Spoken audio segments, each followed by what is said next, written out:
오늘은 시드니 오페라 하우스 건설 이야기 두 번째 시간입니다. 시공할 수 없었던 디자인이 어떻게 호주의 상징물이 되었나, 시공에 대한 얘기가 되겠습니다.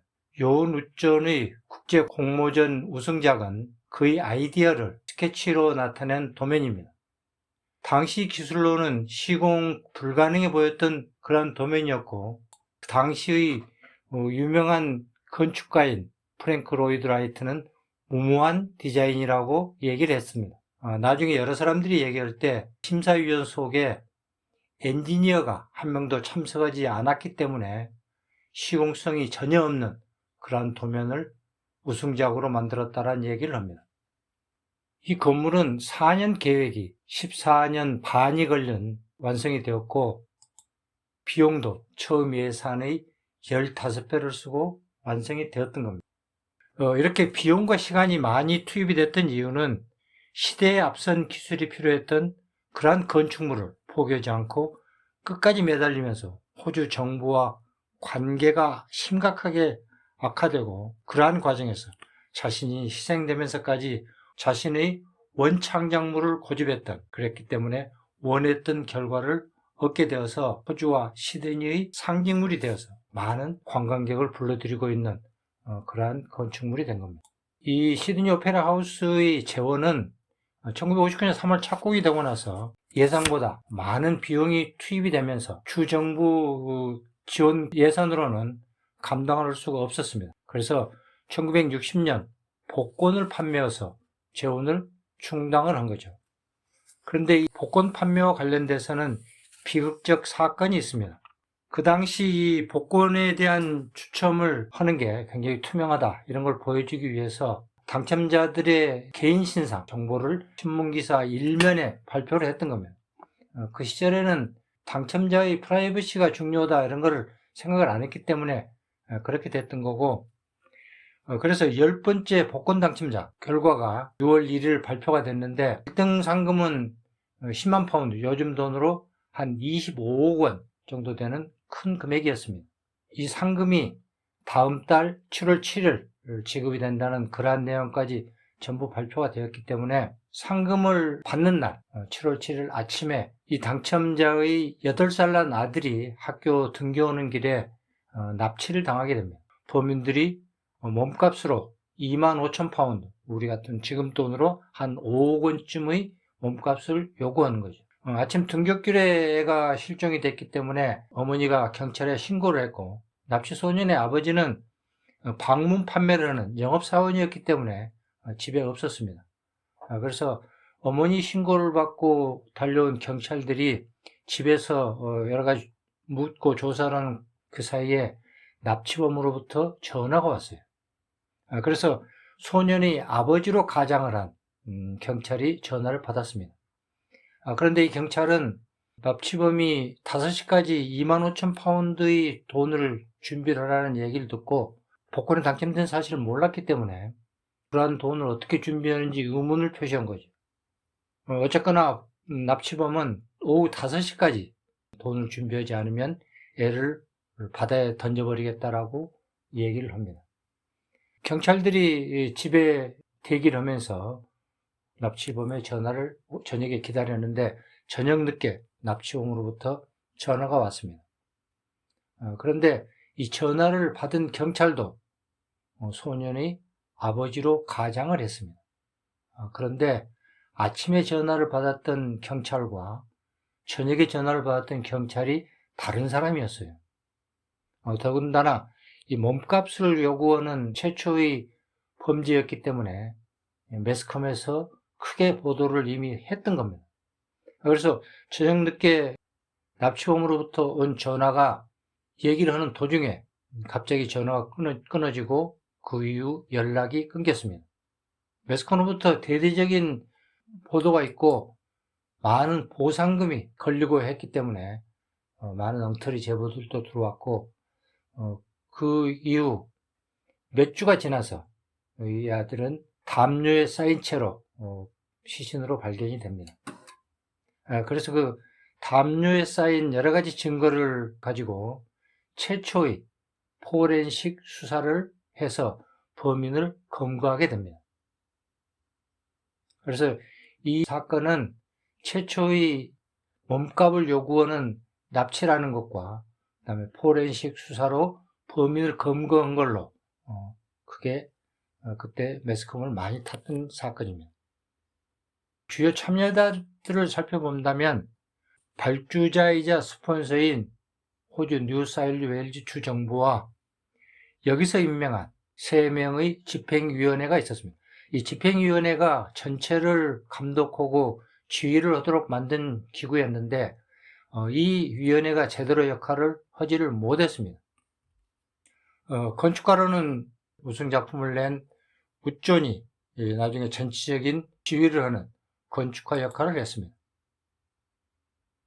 그런데 이 우존은 주정부와의 사이가 나빠져서 건물을 짓는 중간쯤에서 사임을 하게 되고 그 후임자인 피터 홀이 나머지 공사를 완성시키게 됩니다. 엔지니어는 오베 아룹과 파트너가 참여를 했는데요. 오베 아룹은 지금 그 영국을 기반으로 해서 다국적 설계회사죠. 지금 아룹 그룹이라고 해서 우리한테 잘 알려진 그러한 설계회사의 창시자가 오베 아룹이었습니다. 이 사람이 우존이 우승작으로 결정이 되자 축하 편지를 보내면서 같은 덴마크 사람끼리 일을 해보자, 기술적 전문적인 조언이 필요하지 않느냐라고 물었던 거고, 여기서 우존이 오베 아룹과 같이 참여하기로 결정을 하면서 처음부터 오베 아룹이 참여를 하게 된 겁니다.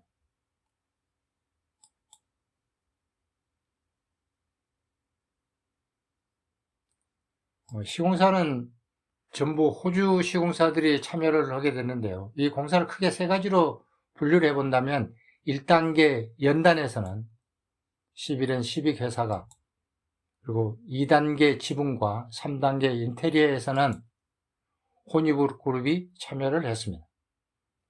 공기도 1959년 3월 달에 착공을 해서 4년 후인 63년 1월 달에 완공을 할 계획을 가지고 시작을 했는데 실제 끝난 거는 10년이 더 지난 1973년 10월 달에 완성이 됩니다. 공사비도 1957년 예산으로는 700만 불이 책정이 됐었는데 실제로 총 투입은 1억 200만 불이 들어갔습니다. 비용 구성을 전체적으로 살펴보면 비용이 너무 많이 투입이 됐다고 해서 강제로 사임을 시켰던 우존이 관여했던 이 연단과 지붕 쪽은 전체 공사비에 비해서 한 20% 정도밖에 되지 않고 실제로 1억 200만 불이 들어간 주 돈은 인테리어 공사비였습니다.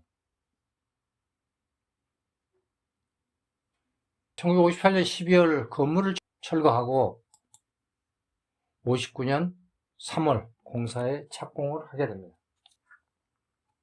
그런데 이 공사에 착공을 이 당시에는 공사에 착공할 만한 설계가 완성되지 않은 상태였습니다. 그 이유는 이 프로젝트를 강하게 지원하고 있던 케일 주지사의 의견에 의해서 시작을 하게 된 건데, 만약 이 공사가 늦어지면 야당에서 반대를 하고 있었기 때문에 정치적인 영향으로 혹시나 여론이 반대로 돌아설 걸 걱정을 했던 거죠. 그 걱정과 똑같이 이 착공이 되고 나서 케일 주지사는 7개월 후에 그 업무 중 갑자기 심장마비로 사망을 하게 됩니다. 만약에 이 사람이 사망한 때까지 착공을 안 했더라면 공사 시작이 어려웠을지도 모릅니다. 공사를 크게 3가지로 나눴을 때 첫 단계인 연단 작업은 59년 3월에 시작해서 63년 2월 달에 끝납니다. 63년 2월은 원 계획에 의하면 전체 공사가 끝날 그런 시기였죠. 이 연단 공사가 시작을 하자마자 바로 큰 문제에 직면을 하게 되는데, 가장 첫째가 집안 지질이었습니다. 샌드스톤, 삼이 집안 지질이라고 가정을 하고 시작을 했는데 실제로는 퇴적토였던 거죠. 그래서 많은 기초공사를 추가로 진행을 해야 됐기 때문에 많은 비용과 공사 지연이 처음 시작하자마자 발생을 하게 된 겁니다. 또한 지붕 구조가 확정이 되어 있지 않았기 때문에 전체 지붕을 지지할 기초에 대한 설계를 완벽하게 만들 수가 없었습니다. 이 연단에 대한 설계 개념은 존이 멕시코 여행 중 얻은 영감에 의해서 설계가 된 건데요. 이거는 신전을 계단을 타고 올라가서 거기서 행사를 하는 것과 같이 오페라 하우스도 계단을 올라가서 거기서 공연을 볼 수 있도록 그렇게 설계를 한 겁니다. 이 연단공사가 한참 시공 중인 것을 본 노벨 문학상 작가 패트릭 화이트가 이 현장을 보고 미케네 유적이 연상된다고 얘기를 한 겁니다.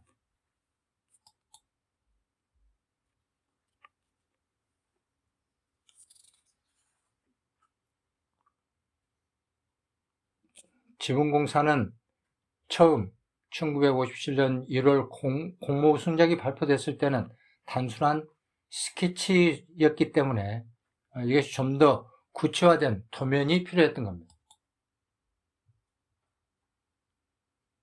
그래서 우존에게 실제로 시공을 할 수 있는 도면을 요구를 한 거고, 거기에 따라서 약 1년쯤이 걸려서 레드북이라는 이름의 설계안을 발주처에 제출을 하게 됩니다. 이 레드북이라는 도면은 기본 도면 정도에 해당되는 겁니다. 그래서 여기에 대한 상세 설계를 시작을 하게 됩니다. 그 중에 지붕셀 구조에 대한 설계가 가장 어려웠던 부분이었는데 우존과 오베아룹 설계팀이 참여를 해서 지붕 설계, 쉘에 대한 설계에 집중을 하게 됩니다. 그래서 지붕 쉘의 모형을 원형이나 포물선 또는 타원체 이런 형태가 서로 섞여져 있는 어떤 형태로 생각을 해서 구조 분석을 하고 상세 설계에 시간을 보내게 됩니다. 4년 정도의 시간이 지난 1961년 말경에 해결책을 찾게 된 거죠. 모든 쉘 구조가 75m 반경을 갖는 하나의 구형으로부터 나온다고 결론을 내렸습니다. 이 아이디어가 우존이 오렌지 껍질을 벗기는 과정에서 해결책이 떠올랐다라는 얘기가 있는데 그거는 확인된 얘기는 아닙니다. 단지 이러한 설계에 대한 설명을 하면서 오렌지 껍질을 예를 들어서 설명은 했었습니다. 이 오렌지 껍질을 잘라서 전체의 지붕 쉘을 만드는 걸로 설명을 한 거죠. 이 지붕 쉘 구조가 해결이 됐기 때문에 1962년 1월달 상세 설계 도면을 발표를 하게 됩니다. 이거 옐로우북이라고 하는 38페이지 설계 도면입니다. 상세 설계 도면에 해당이 되는 거죠. 거기서부터 시공을 위한 시공 도면을 작성하는데 1년이 걸렸고 1년 후인 1963년 2월달 공사가 시작됩니다. 현장에 프리캐스트 공장을 지어서 4,000개의 지붕 패널과 2,400개의 리브를 제작하게 됩니다. 지붕 패널은 쉘 구조의 외곽을 덮는 껍질에 해당되는 거고, 리브는 그러한 껍질을 지지해주는 지지대 역할을 하는 게 리브입니다. 이거는 요온 우존이 1964년 현장에서 찍은 사진입니다. 우존은 타일 디자인을 항구의 짙은 파란색과 하늘의 맑은 파란색이 대조를 이루는, 그래서 광택이 있지만 거울에서의 눈부심, 그러한 반사는 없는 타일 특성으로 타일 디자인 설계를 한 겁니다. 그는 이러한 특성을 일본 여행 중 거칠기가 있는 도자기 그릇에서 그러한 느낌을 받았습니다. 이 시드니 오페라 하우스가 다 완성이 된 후 나중에 호주 주 정부로부터 앞으로의 이 건축물의 유지 관리를 위해서 필요한 디자인 원칙을 만들어 달라고 요청을 하고, 그 디자인 원칙에서 타일이 건물의 주요 품목 중 하나라고 얘기를 했습니다. 그래서 항구를 배경으로 크고 하얀 조각품이 새벽부터 황혼까지, 그리고 매일 1년 내내 여러 가지 다양한 빛으로 하늘을 받아서 반사하는 것이 중요하다라고 얘기를 했습니다. 시드니 오페라 하우스는 우리가 사진을 살펴보면 이 지붕색이 여러 가지가 있습니다. 그거는 어떤 시간에 어떤 방향에서 사진을 찍었냐에 따라서 색깔이 많이 틀리게 보이는 거죠.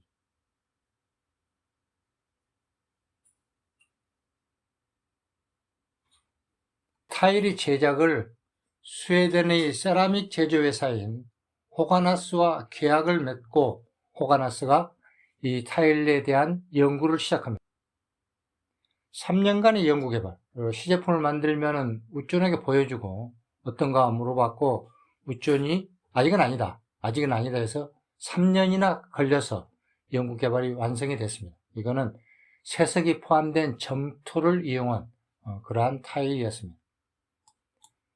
타일 개발이 완성이 되자 현장에서 이 타일을 제작을 했고, 지면에서 패널에 타일을 붙여서 패널 전체를 설치하는 그런 식이 된 겁니다.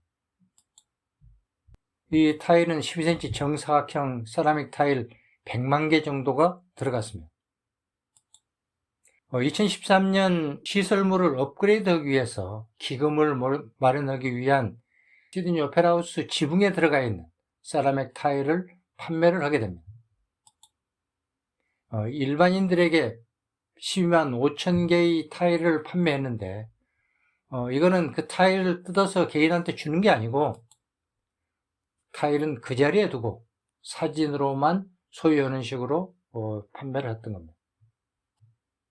지붕 공사가 한창 진행되는 과정에서 뉴사우스 웨일주 정부가 정권이 교체가 됐습니다. 1995년 5월이었는데 새로운 정권을 갖게 된 이 당은 원래 이 시드니 오페라 하우스를 강하게 반대하던 그러한 당이었어요.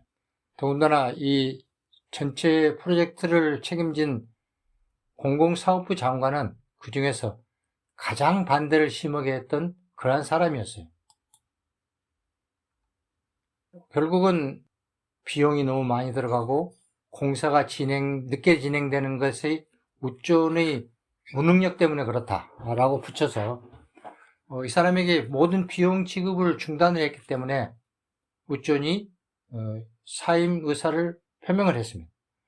우존이 사임 의사를 표명한 것은 정말로 그만두겠다는 의미는 아니었고, 자기 비용을 지급해달라는 의미로 사표를 제출한 건데, 이 사표를 받은 장관이 바로 사표를 수리를 해버린 거죠. 감사합니다. 고생하셨습니다. 안녕히 가십시오. 라고 사표를 받아버리고, 그 다음날 바로 우존이 사임했다라고 공개적으로 발표를 합니다. 그래서 많은 사람들이 길거리로 나와서 우존의 퇴임에 대해서 항의하는 시위를 벌였지만 우존은 돌아오지 못했습니다. 우존이 사임을 하고 호주를 떠날 그때는 이미 지붕공사가 거의 완성된 상태였기 때문에 우존이 원했던 작품을 손상시키지는 않았습니다. 1967년 1월 지붕공사가 완성이 됐던 거죠. 인테리어 공사는 1967년부터 1973년까지 7년간에 걸쳐서 이루어졌는데, 사실 인테리어 공사가 시작된 것은 67년이 아닌 63년이었어요. 지붕 공사가 막 시작될 그 시점부터 우존이 인테리어 공사에 대한 설계를 하고 실제로 공사를 진행을 했던 거죠. 그런데 1960년 4월 우존이 호주를 떠나는데, 호주를 떠나면서 갑자기 밀어냈기 때문에 모든 작품을 자기 가방에 넣고 떠난 거죠. 그래서 남은 사람들에게는 아무런 공사에 대한 자료가 없었습니다. 우존 대신에 3명의 기술자를 임명을 했는데 건축 설계 쪽은 피터 홀, 건설 감독은 데이비드 리틀모, 계약 관리는 리오넬 토드를 시켰습니다. 그 중에서 가장 중요한 역할을 한 게 바로 건축 설계를 맡은 피터 홀이었습니다. 자, 피터 홀이 건축 설계를 담당했지만 아무런 자료가 없었기 때문에 전체적인 내부 배치를 다시 시작을 한 겁니다. 그래서 전문가를 고용을 하고 배치를 변경을 하면서 전체적인 내용이 바뀌었어요. 공모전 계획에서는 2개 홀이었다가 지붕공사가 시작될 쯤 돼서 발주처에서 4개 홀로 변경을 요구를 했고, 이 피더 홀이 전문가들과 의견을 모아서 확정된 안에서는 메인 홀을 콘서트 홀과 오페라 홀로 분리를 하고 최종 7개의 공연장으로 바뀌었습니다. 그래서 우존이 진행했던 모든 공사가 중단이 되었고 장착된 무대 기계나 이런 게 전부 철거가 돼서 폐기가 됐어요. 4년 정도에 걸쳐서 한 공사가 하나도 없어지고 바로 그때부터 새로운 인테리어 공사가 시작됐다고 볼 수 있는 겁니다. 전체적인 공사비를 본다면 1, 2단계에서 공사비는 2,300만 달러, 물론 처음 계획의 700만 달러보다는 많은 돈이었지만 전체 공사비 1억 200만 불 달러에 대한 그에 비하면 큰 돈은 아니었어요.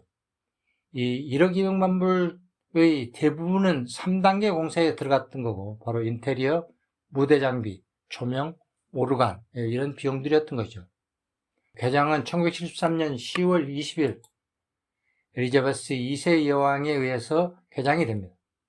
이 개장에서 우존은 초대를 받지도 못했고 우존이라는 사람에 대해서 언급도 없이 개장을 하게 됩니다.